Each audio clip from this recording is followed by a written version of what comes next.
Hello everybody, and welcome back to Space Engine. Now it's been, what, 3 weeks? And I'll have you know, no, I am not dead. I have very good reason. No, my computer's fine. I've just been very busy, honestly, that's just literally all it is. Where were we? Titan. Right. Yeah, what have I been doing? Feeling sick, getting game stuff done, and I also might have ordered a 3D printer. That's kind of exciting. And what I'm actually going to do with it is start making and selling like little desk models.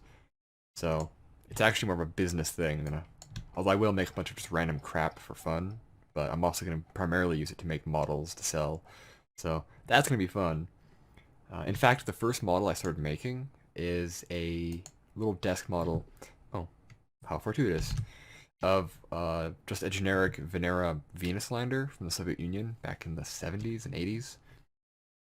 As you may have guessed, the Venera missions of the program is my favorite like robotic space program or like robotic program currently. Um, like to date, I should say. I absolutely love them because there was a whole bunch of landers and orbiters that went to Venus and investigated it, and it was really cool. So yeah, I'm making a little model of one of those, and if I can get it to look good, like as a single print, then I'll do that. If not, I'll break it up into multiple pieces and print them, and it'll be a model kit. But I'm gonna do that, and I'm gonna do a bunch of oh, aerial life. I'm gonna do a bunch of just like little like spacecraft desk prints, little figures and stuff, because I can also sculpt characters. So basically, I'm just gonna make a whole bunch of just model kit toys that you can order and buy and then paint and then have. It'll be great. Nothing copyrighted, mind you. I'm not gonna make like spaceships from TV shows and movies, or um, well, just anything like that, or characters from TV shows, because again, I don't want to. Just legal reasons. It's just don't do that. Because I see um on Etsy you can buy like Millennium Falcons and stuff, and it's like, it's kind of sketchy. All right, Kepler 11, one of the places I was asked to go. It's a star. It's a G5 yellow dwarf, similar to our sun, with a host of planets. Yay! But let's carry on. Next one is what? Kepler 16b. Kepler 16b. I just finished putting the printer together tonight. Like I had it in the box when it arrived, and I ordered some extra, like new springs basically for the bed to make it level better. So I waited for those to arrive, and they finally showed up. And the last 2 days, I was feeling like I was gonna die, so I couldn't just work on it. But tonight, I got it done. So now it's sitting next to me. I think I need to loosen the wheels to make it work better, but I haven't actually tested it yet, but it has a bit of a bump when I move the bed in and out. So there's a flat spot on one of the wheels I need to rotate and loosen. Or replace. It's very easy to... Like, the parts are all modular, so it's not a huge deal. But, yeah, look forward to that. This is Kepler 16b. Cool sub-Jupiter. It's kind of pretty, actually. I like that. I like that a lot. Ooh. Yeah. Actually, I was asked to go to a planet that had like really high ESI. I don't know if I have it written down or not. I'll have to check. Yep, I actually still have it, so we're good. And we're actually gonna go there next. Boop. Go to. Apparently it has a very high ESI. Oh wait, which one was it?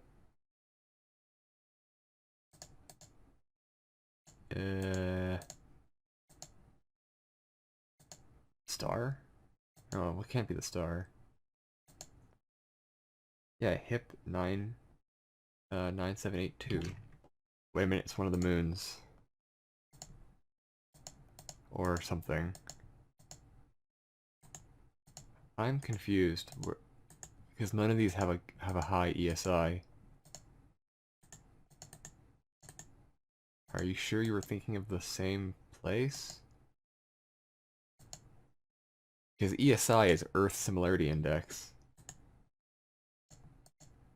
And I'm kind of confused as to which one you want me to go to. The warm arid Terra? Because that doesn't look terribly similar.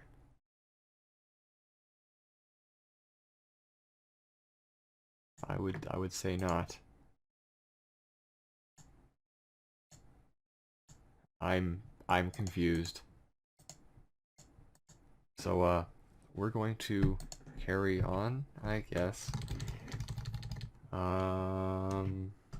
Yeah. This next one is RS. This is a long one, so it might not even work. 8496-930-6-2 was it an 8 7 107 2.1. Does it exist? It most certainly does. I like when that works out. Boom. Well, that's kind of pretty. Looks kind of like an art project. I kind of like that. That's nice. Little streaks and stuff. The ejecta around the impacts. That's kind of fun. Whoa. And it's orbiting, ooh, a companion. A warm Jupiter. It's a little stretched out, probably from high rotation. Well, that's kind of nice. What's the info on this? It has life, and it's non-indigenous. And its atmosphere is actually not bad. Huh. Mostly, oh my good god, that's a lot of oxygen. Some krypton, neon, xenon. What kind of, wait. It's organic. Alright. My. That's a really rich atmosphere. I wonder if you can, like, actually catch this atmosphere on fire. Like, if you were to detonate a nuclear weapon on this moon, I wonder if it could, like, ignite. Because there's a lot of oxygen. Actually, no. It's not the hydrogen. I think it was the nitrogen in our atmosphere that was at risk of undergoing fusion or something. After the test. I don't know. I'll have to look into that. But I know with that much oxygen, you can probably, like, fires would be very problematic on that little world. So I wish them luck. Now, I was also asked to look for the Great Comet of 15777. I don't think it's gonna be on here, but I can try. Oh, wait a minute. It is on here. Dude, really? Huh. Because it was just kind of out there on its outbound from the sun. That should be the sun. Yeah. Okay, I was not expecting this. Because I tried looking for the other random comets, but they're really hard to find. But I guess this one had enough orbit mapping that it is in the game. How about that? That's impressive, actually. I wasn't expecting that. Okay, cool. Now, there were a whole bunch of other places I was asked to go, but I've mentioned this before. Try to limit recommendations to like maybe like 2 or 3 per person. Like, don't just make a wall of places, because I have to write this all down, and I always screw it up because my dyslexia is horrible. So I try to make it as limited as I can. Like find really interesting things for me to go to. So I'll totally do that. But when there's like multiple things, I'll pick and choose because, yeah. I think I can land on this comet. This is kind of a fun place. I like how even like a weirdly shaped little body, once you get right down on it, it's like it's a world. But then when you zoom out, it's just a rock. Not to be confused with The Rock. Good guy. 10 out of 10. Alright then. I guess we can just bugger off now. Actually, wait, I was asked to do something to a nebula. So let's go find a random nebula. So we're gonna scoot on past the solar system. That's probably a known nebula. Yeah, let's go find a random one. Actually, you know what? Let's just leave the galaxy and go to a different galaxy and find a different random nebula. Not the Magellanic Cloud. Sure, let's go to Andromeda. I'm only human. I make mistakes. I've never actually played a Mass Effect game. There's actually a lot of games I haven't actually played. I've never played a Metal Gear game. I've never played... what's that one everyone was talking about? Half-Life game. Never played one of those. It's largely just because I just have lack of interest, honestly. Ah! Nebula. Alright. Now, let's see if I can... I have this written down. Shift F2. Right. And then Model C9.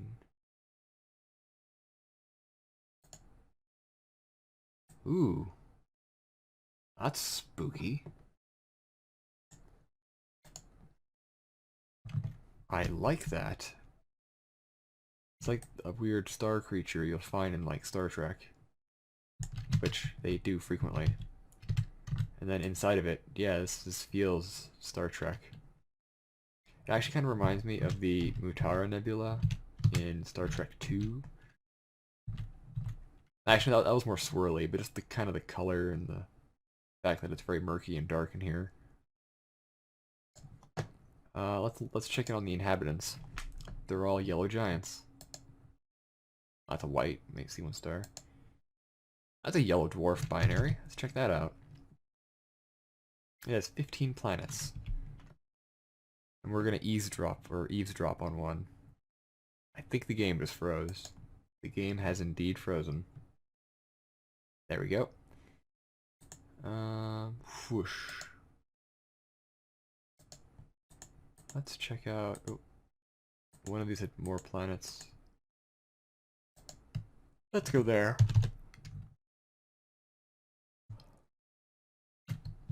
Now imagine living on a planet like this. Your night skies would be so weird. You would have like no perception of the stars until you developed like radio astronomy.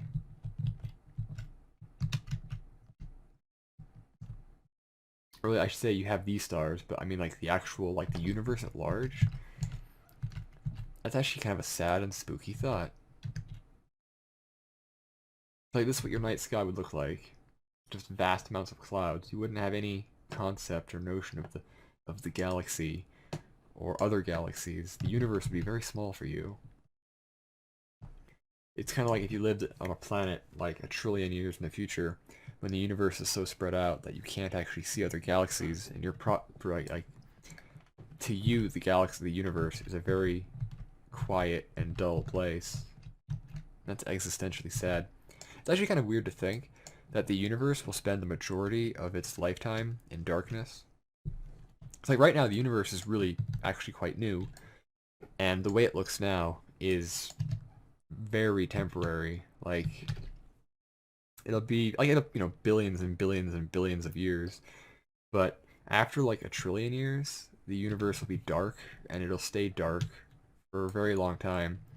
And then in like quadrillion years, when the final black holes evaporate and all matter in the universe finally just dies, the universe will be, well, the heat death. It'll just be nothing, and it'll remain nothing forever. So it's almost like universes, when they reach maturity, they just stop functioning. There's nothing changes, nothing happens, no energy. Everything is at baseline 0. And that kind of freaks me out. So we're going to leave this this place, and I'm gonna find some pretty stars because, oh, that's so much better. It was getting a little existential in that nebula. What is? It's a galaxy.